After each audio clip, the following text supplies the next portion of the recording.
Lecture du livre de la sagesse. Dieu n'a pas fait la mort. Il ne se réjouit pas de voir mourir les êtres vivants. Il les a tous créés pour qu'ils subsistent. Ce qui naît dans le monde est porteur de vie. On n'y trouve pas de poison qui fasse mourir. La puissance de la mort ne règne pas sur la terre, car la justice est immortelle. Dieu a créé l'homme pour l'incorruptibilité. Il a fait de lui une image de sa propre identité. C'est par la jalousie du diable que la mort est entrée dans le monde. Ils en font l'expérience, ceux qui prennent parti pour lui. Le début du livre de la sagesse fait penser au livre de la Genèse. L'un et l'autre commencent par une longue réflexion sur la destinée humaine. 11 chapitres dans la Genèse, 5 dans la sagesse. Écrits à des époques différentes, dans des styles également très différents, ils abordent néanmoins tous les deux les mêmes problèmes, ceux de la vie et de la mort, ceux de la relation des hommes avec Dieu. Et c'est exactement notre thème d'aujourd'hui. D'un côté comme de l'autre, les auteurs sont des juifs, bien sûr, nourris de toute l'expérience religieuse et de la méditation du peuple de l'Alliance. Mais l'un comme l'autre sont au contact du monde païen et soucieux de préserver l'intégrité de la foi juive. Une foi dont la première caractéristique est peut-être bien l'optimisme. L'affirmation du livre de la sagesse, « Ce qui naît dans le monde est porteur de vie », est une variante du constat de la Genèse. Dieu vit tout ce qu'il avait fait, voilà, c'était très bon. Et ce que nous avons entendu ici, Dieu a fait de l'homme une image de sa propre identité, est une copie de la phrase célèbre de la Genèse, Dieu créa l'homme à son image, à l'image de Dieu, il le créa. Phrase célèbre, sûrement, mais en tirons-nous toutes les conséquences? Si réellement Dieu nous a fait à son image, alors nous sommes des vivants, faits pour vivre éternellement. D'ailleurs, il suffisait de lire la phrase en entier. Dieu a créé l'homme pour l'incorruptibilité, il a fait de lui une image de sa propre identité. Mais alors, Dieu aurait-il échoué? Certainement pas.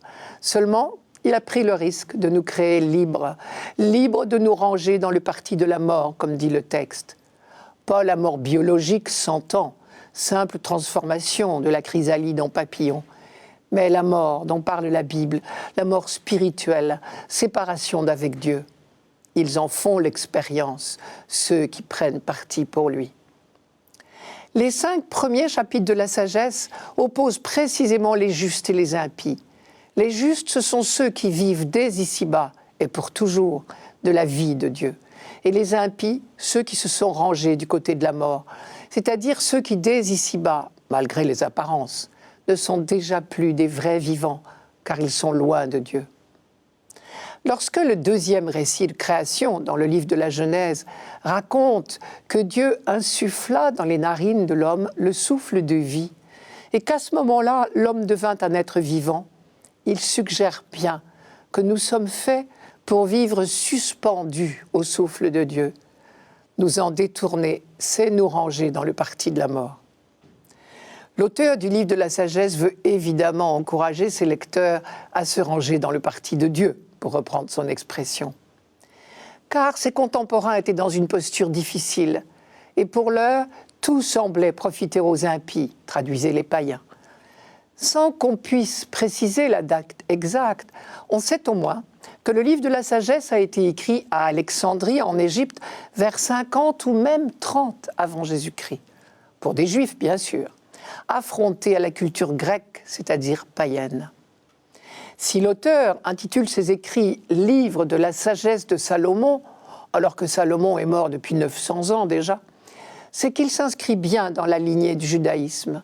Il s'agit pour lui de donner des arguments à ses frères dans la foi juive face au raisonnement des païens. Le problème ici posé est celui de l'attitude à adopter devant la mort. Les Juifs, depuis toujours, savent aussi bien que les Grecs que la mort est inéluctable. Mais dans la foi, ils en tirent de toute autre conséquence. Car il y a 2 attitudes possibles. Ou bien, et c'est l'attitude des païens, goûtons leur présente, faisons tout ce qui nous plaît. De toute manière, tout sera d'ici peu effacé. Les Juifs ont une autre foi, une autre attitude. Pour eux, notre vie présente est déjà semence d'éternité. Dieu a créé l'homme pour l'incorruptibilité. Il a fait de lui une image de sa propre identité. Peut-être la vie sur terre ne récompense-t-elle pas toujours ceux qui ont bien agi. Mais Dieu, qui est infiniment juste, finira bien par faire justice. Ce texte, très tardif, le dernier de tout l'Ancien Testament, couronne la méditation juive de plusieurs siècles sur le problème de la rétribution.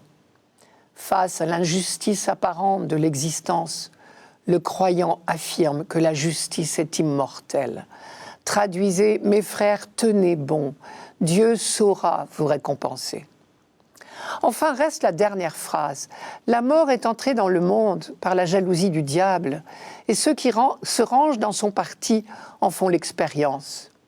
Il ne peut pas s'agir de la mort biologique, car tous, croyants ou païens, en feront l'expérience, un jour ou l'autre. Il s'agit de la mort spirituelle, la privation de Dieu. Pour l'auteur du livre de la sagesse, la résurrection n'était promise qu'aux justes. Il pensait encore que les païens, ceux qui se sont rangés dans le parti de la mort, c'est-à-dire contre Dieu, ne connaîtront pas la résurrection. Il faudra attendre la venue du Christ offert pour la multitude, pour que nous découvrions la foi en la résurrection promise à tous. Car comme le dit saint Jean, Dieu est plus grand que notre cœur.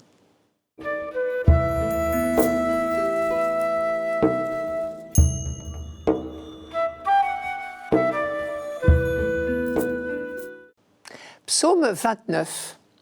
Je t'exalte, Seigneur, tu m'as relevé. Tu m'épargnes les rires de l'ennemi. Seigneur, tu m'as fait remonter de l'abîme et revivre quand je descendais à la fosse. Fêtez le Seigneur, vous, ses fidèles, rendez grâce en rappelant son nom très saint. Sa colère ne dure qu'un instant, sa bonté toute la vie. Avec le soir viennent les larmes, mais au matin les cris de joie. Tu as changé mon deuil en une danse, mes habits funèbres en parure de joie. Que mon cœur ne se taise pas, qu'il soit en fête pour toi, et que sans fin, Seigneur, mon Dieu, je te rende grâce. Ce psaume 29 est très court.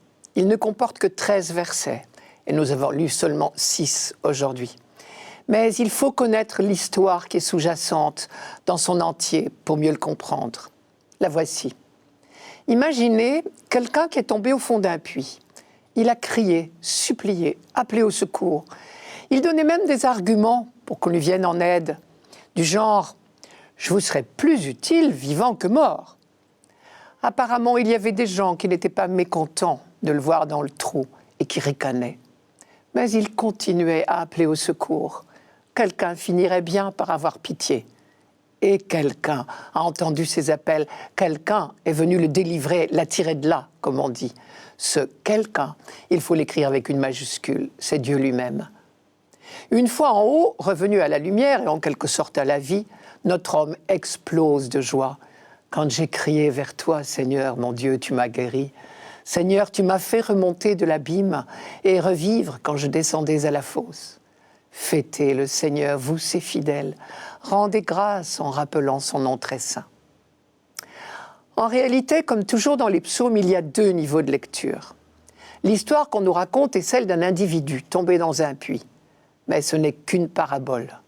Plus profondément, c'est le peuple tout entier qui parle, ou plutôt qui chante, qui explose de joie au retour de l'exil à Babylone, comme il avait chanté, dansé, explosé de joie après le passage de la mer Rouge. L'exil à Babylone, c'est comme une chute mortelle dans un puits sans fond, dans un gouffre. Et nombreux sont ceux qui ont pensé qu'Israël ne s'en relèverait pas. Au sein même du peuple, on a pu être pris de désespoir. Et il y en a eu des ennemis, pas mécontents, qui riaient bien de cette déchéance. Pendant toute cette période d'épreuve, le peuple, soutenu par ses prêtres, ses prophètes, a gardé espoir malgré tout et force pour appeler au secours. Malheureusement, nous n'entendons pas de ces versets-là ce dimanche. Je vous en donne quelques-uns. J'ai crié vers toi, Seigneur, j'ai supplié, mon Dieu. Écoute, Seigneur, pitié pour moi. Seigneur, viens à mon aide. Dans sa prière, il n'hésitait pas à employer tous les arguments. Par exemple, du genre « Tu seras bien avancé quand je serai mort ». Parce que quand ce psaume a été écrit, on ne croyait pas en la résurrection. On imaginait que les morts étaient dans un séjour d'ombre, le Sheol, où il ne se passe rien. Alors on disait à Dieu « À quoi te servirait mon sang, c'est-à-dire ma vie, si je descendais dans la fosse ou la tombe? La poussière peut-elle te rendre grâce et proclamer ta fidélité ?» Et le miracle s'est produit. Dieu a sauvé son peuple. Quand j'ai crié vers toi, Seigneur, mon Dieu, tu m'as guéri. Seigneur, tu m'as fait remonter de l'abîme et revivre quand je descendais à la fosse. C'est la restauration du peuple exilé, son retour au pays, qui est dit en termes très imagés. Car le peuple était comme un condamné à mort, on le croyait bien rayé de la carte. Quand il rentre, on peut le prendre pour un revenant. Quand nous lisons ces versets aujourd'hui, après 20 siècles de foi chrétienne, nous sommes tentés d'y lire une allusion à la résurrection. Mais ce serait un anachronisme. À l'époque du retour d'exil, on ne pensait pas encore à la possibilité d'une résurrection individuelle. D'autres textes bibliques, la vision d'Ézéchiel, des ossements desséchés par exemple, sont écrits dans le même esprit. La restauration du peuple, le retour d'exil, est décrit aussi en termes de résurrection. Plus tard, beaucoup plus tard, au IIe siècle avant Jésus-Christ, vers 165, quand la foi biblique aura franchi le pas décisif et accueilli la révélation de la foi en la résurrection, alors ces textes seront relus et on leur découvrira une profondeur nouvelle. Aujourd'hui, quand nous lisons ce psaume, ou bien la prophétie des ossements desséchés d'Ézéchiel, tout pareil, nous disons, quand ces auteurs employaient des images de résurrection, ils ne pensaient qu'au peuple, mais ils ne croyaient pas si bien dire. Ces images sont vraies aussi au plan individuel. Tu as changé mon deuil en une danse, mes habits funèbres en parure de joie. Désormais, pour tous ceux qui croient à la résurrection, juifs et chrétiens, cette dernière phrase a pris un sens nouveau. On pourrait en dire autant de bien d'autres phrases de la Bible qui prennent un sens nouveau au fur et à mesure de l'avancée de la foi juive au long des siècles.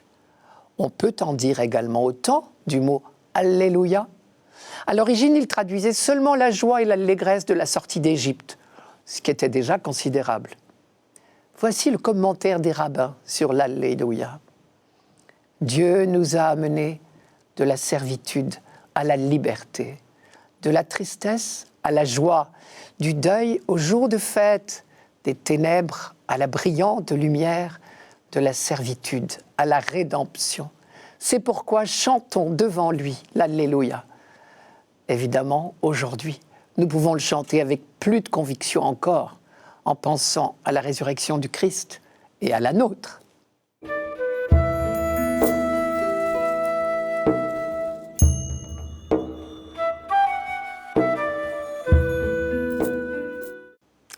Lecture de la deuxième lettre de l'apôtre Paul aux Corinthiens.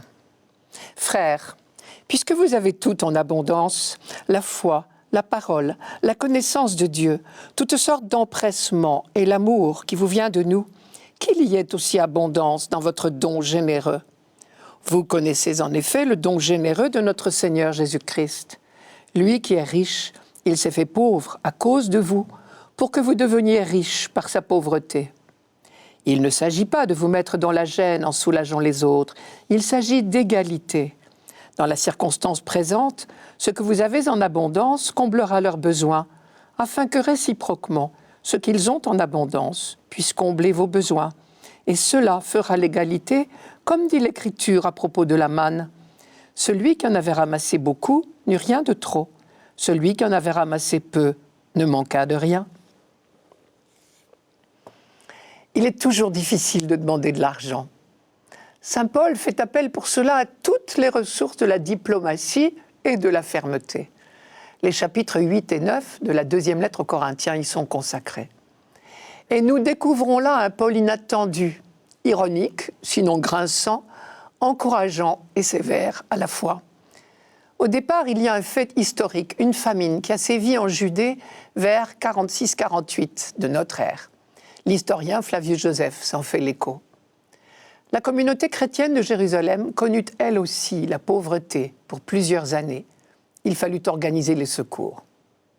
Dans l'immédiat, Antioche de Syrie donna l'exemple. La suite montre que Paul attacha dès le début beaucoup d'importance à cette collecte.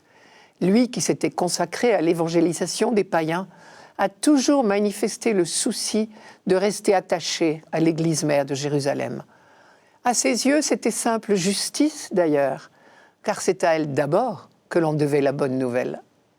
Et l'on se souvient qu'au moment de ce que l'on peut appeler l'Assemblée de Jérusalem, Paul s'engagea solennellement à rester solidaire des autres apôtres. Il racontera plus tard « Jacques, Céphas et Jean, considérés comme des colonnes, nous donnèrent la main à moi et à Barnabé en signe de communion, afin que nous allions, nous, vers les païens, eux, vers les circoncis.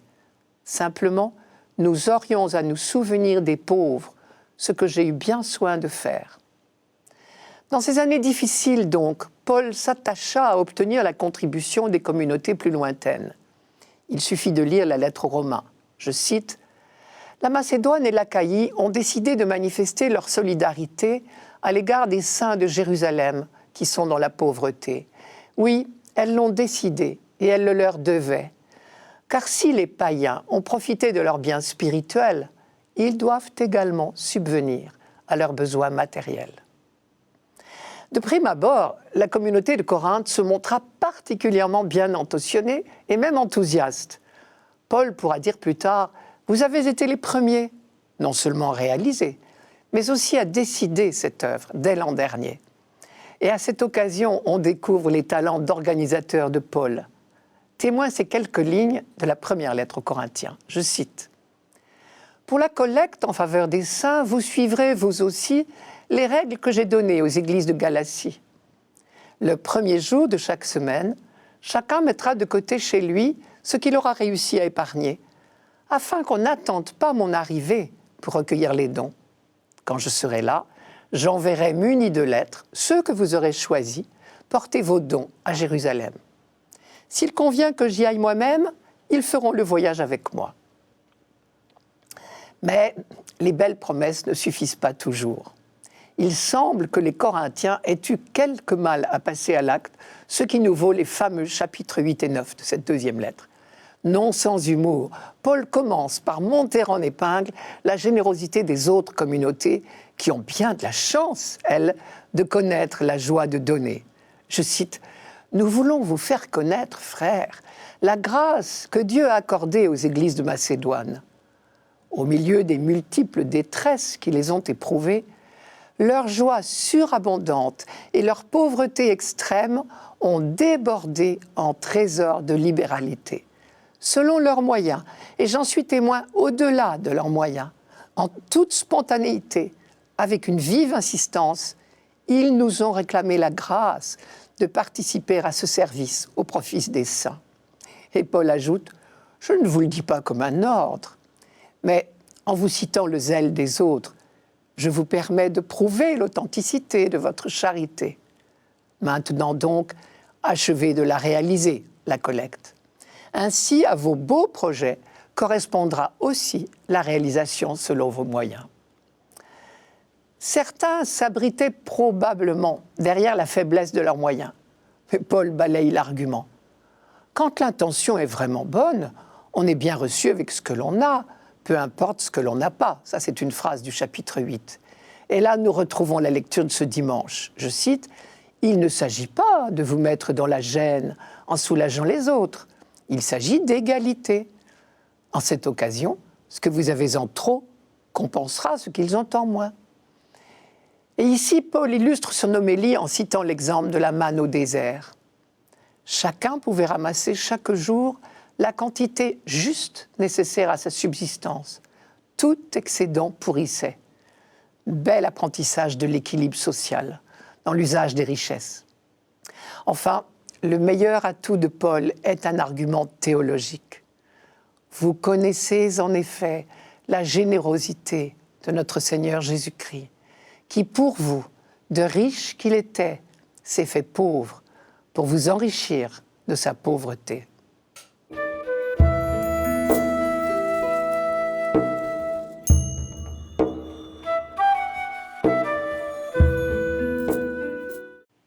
Évangile de Jésus-Christ selon saint Marc.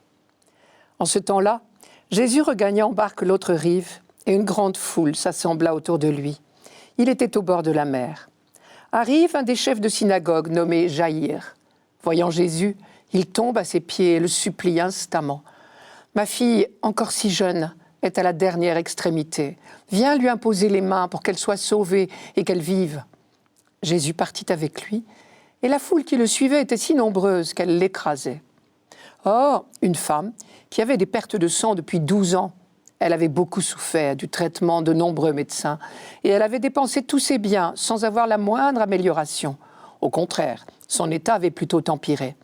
Cette femme donc, ayant appris ce qu'on disait de Jésus, vint par derrière dans la foule et toucha son vêtement. Elle se disait en effet, « Si je parviens à toucher seulement son vêtement, je serai sauvée. » À l'instant, l'hémorragie s'arrêta et elle ressentit dans son corps qu'elle était guérie de son mal. Aussitôt, Jésus se rendit compte qu'une force était sortie de lui. Il se retourna dans la foule et il demandait « Qui a touché mes vêtements ?»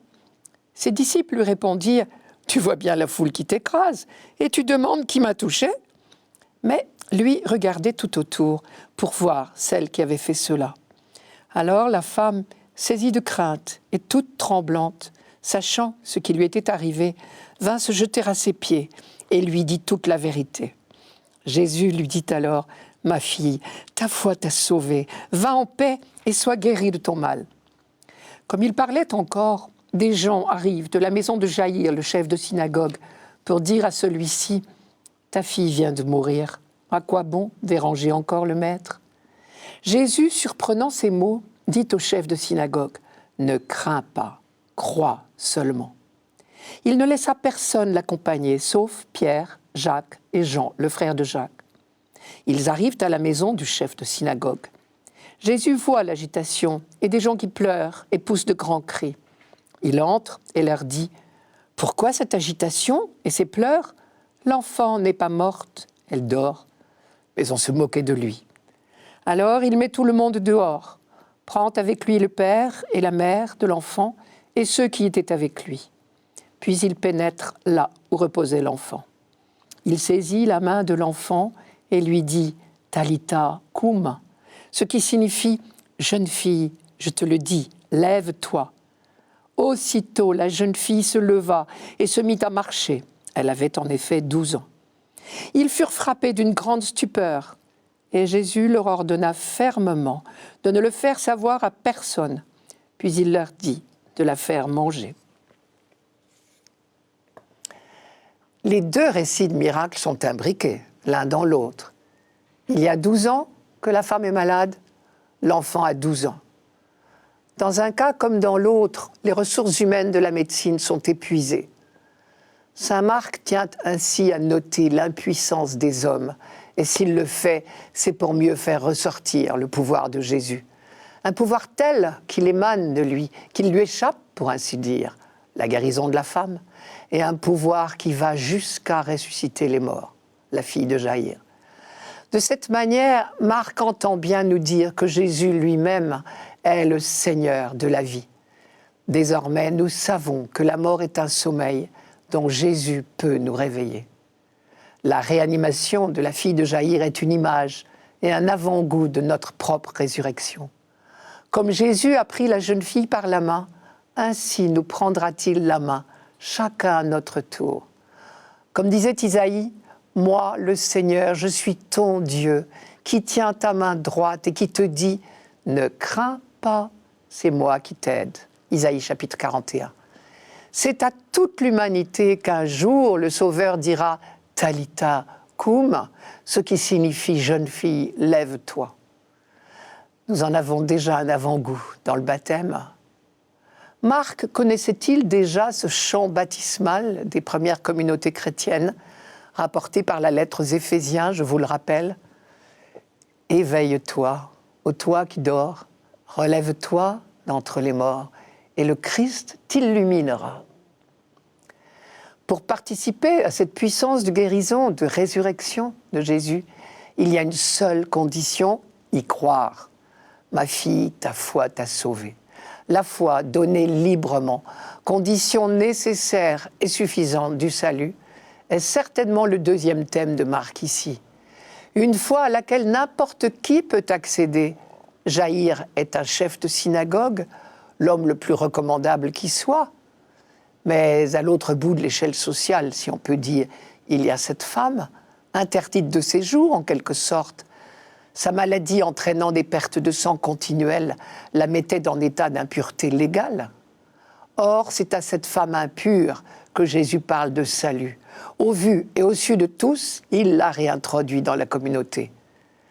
Nous retrouvons ici une insistance de Marc, déjà rencontrée au tout début de son évangile, dans l'épisode de la guérison du lépreux, c'était au chapitre 1, le combat de Jésus contre toute exclusion. Mais nous restons libres, refuser de croire, prendre le parti des moqueurs. Le texte dit « mais on se moquait de lui », c'est nous ranger dans le parti de la mort, comme disait le livre de la sagesse dans notre première lecture. C'est refuser d'entrer dans le chemin de la vie, c'est rester loin de Dieu et donc loin de la vie. Encore un thème très important pour Marc. Il faut croire que ses lecteurs avaient besoin de l'entendre. Un peu plus tard, Marc sera le seul à rapporter la phrase de Jésus « Tout est possible à celui qui croit ».